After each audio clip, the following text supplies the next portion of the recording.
في السنوات الأخيرة وقع وعد رسول الله صلى الله عليه وسلم، ورأينا الفرات ينحسر وكأننا في فيلم هوليودي. نلاحظ كيف أصبح حال النهر. هذه البرك الصغيرة كانت مغمورة بالمياه، وفي الأيام القادمة سوف تنشح تماما.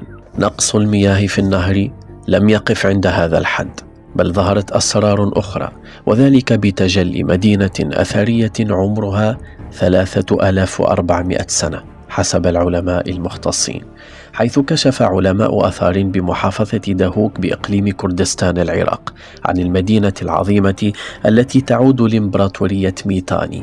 فانحسار نهر الفرات لن يقف عند مجرد نقص المياه، بل سيكشف عن أسرار كانت مخبأة. لعل المدينة الأثرية كانت أولها، وستبدأ قصة أخرى قريبة. سيكشف مكان هذا النهر عن جبل من ذهب، سيقتتل